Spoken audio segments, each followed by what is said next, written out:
Hindi sukat akalain ni Jennifer Mondragon na umabot sa ganito ang lahat. Nagbakasyon lamang sana ito para makalimutan ang sakit na kanyang naramdaman matapos siyang i-break up ng kanyang long-time boyfriend at umalas din ito patungo sa ibang bansa. Dahil doon ay nais maglasing ng dalaga para kahit papaano ay maibsan ang kanyang naramdamang sakit at galit sa kanyang ex-boyfriend. Ang araw na iyon ay mas naging komplikado para kay Jennifer dahil nangyari ang hindi dapat mangyari na tuluyang magpababago sa kanyang buhay. Dahil pagising nito, nakahiga siya sa ibang kwarto na hindi pamilyar sa kanya. Mga kaibigan, tara samahan niyo muli ako sa kwento ng buhay ni Jennifer. Kung paano niya harapin ang mga pagsubok sa buhay na halos sumuko na ito. Mabuti na lamang at may mga mahal sa buhay na handang tumulong din sa kanya. Pero bago natin ipagpatuloy ang kwento ay huwag kalimutang pindutin ang like button. Maraming salamat po. Sa malakas na tunog ng alarm clock, biglang napabangon itong si Jennifer. Naalala niya na ngayon pala ang kanyang magiging interview sa trabahong ina-applyan bilang isang sekretary.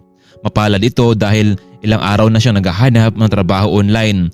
Isa siya sa natawagan at kailangang makadalaw sa interview. Mami, alis muna ako. Ikaw man ang bahala kay Ethan. Sige Jennifer, mag-iingat ka. Sana matanggap ka sa trabaho mo.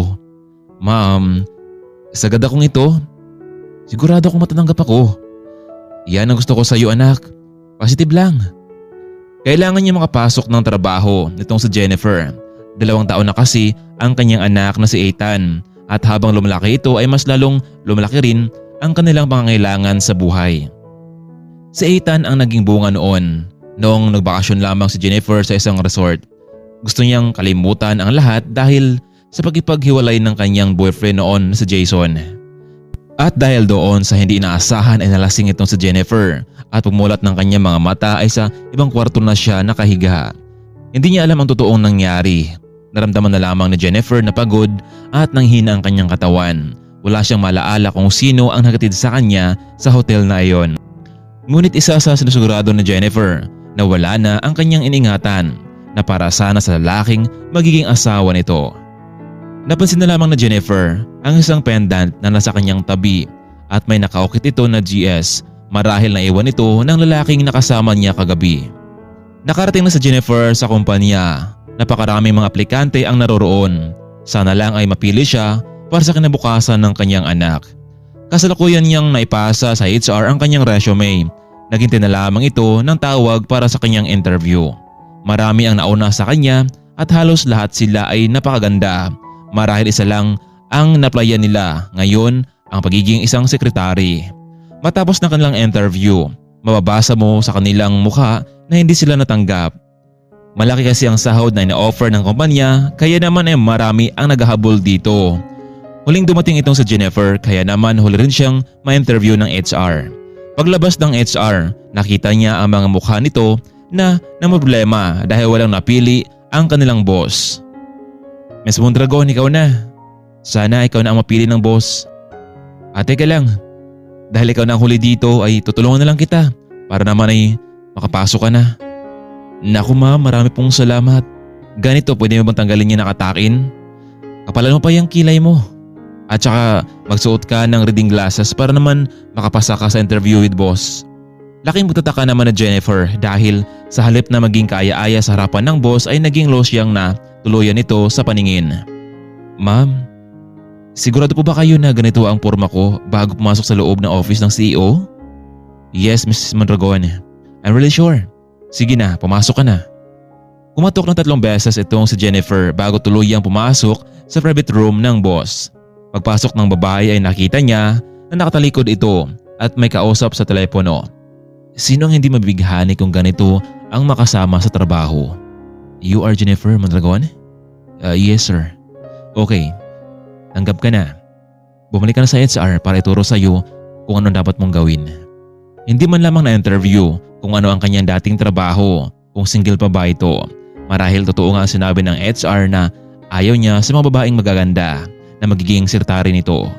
Sabi ko naman sa iyo Miss Mondragon, matatanggap ka sa trabaho mo. Bakit ganun ma'am?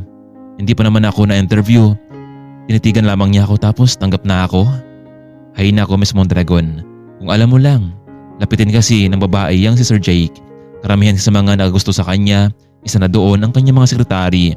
Kaya ngayon gusto niyang sekretary yung hindi nakaka-attract sa kanya, lalo na at nawala sa kanyang konsentrasyon pagdating sa trabaho dahil maganda at sexy ang kanyang sekretary.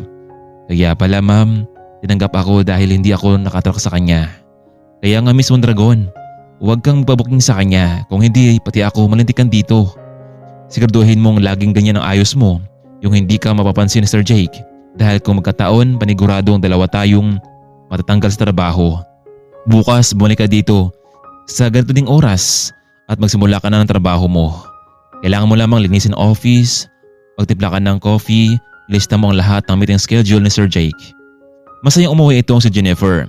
Naisip niyang tama ang kanyang naging desisyon noon na kailangan niya maghanap ng trabaho para sa kanyang anak. Bukod dito ay magandang offer na sweldo, kompleto pa ang benefits lalo na kapag naging regular sa trabaho. Kaya kailangan lamang niyang galingan sa trabaho, ngunit kailangan din niyang mag-iingat para hindi siya mahuli ng boss sa kanyang pagpapanggap. Unang araw na Jennifer sa trabaho. Pagdating nito sa kumpanya, dumaan muna ito sa HR department. Wow! Perfect Miss Mondragon! Paniguradong hindi talaga madistract si Sir Jake. Basta gaya ng napag-usapan natin, kailangan mong itago ang totoong ikaw. Anyway, sobrang bait naman talaga ni Sir eh. Basta sundin mo lamang ang kanyang utos, paniguradong magtatagal ka sa trabahong ito. Tinatak naman sa isipan ni Jennifer ang lahat ng payo ng HR. Pumasok na sa office itong si Jennifer. Nakita niyang wala pa doon ang boss kaya naman ay agad niya nilinisan ang buong office. Nakatitig ito sa larawan na nakasabit sa wall. May kasama itong dalawang babae at dalawang lalaki, marahil ay magkaibigan ang mga ito. Ngunit natagalan siyang nagtitig sa litrato ng boss. Gwapo kasi ito kaya naman ay paniguradong kahit sinong sekretary ay talagang magagusto sa kanya. Jennifer, nandito ka na pala. Ang aga mo naman. Laking gulat na Jennifer dahil paglingon nito, bumungad sa kanya ang mukha ng boss. Sir, magandang umaga po. Jennifer, nasabi na ba sa ng HR ang gagawin mo dito? Yes sir, nasabi na po sa akin. Mabuti naman kung ganun. Narito nga pala ang mga meeting schedule natin. Kailangan roon ka rin sa meeting natin kahit malayo pa yan. Wala naman siguro naghihintay na bata sa pag-uwi mo, hindi ba? Kaya kahit matagal tayong makauwi ay ayos lang.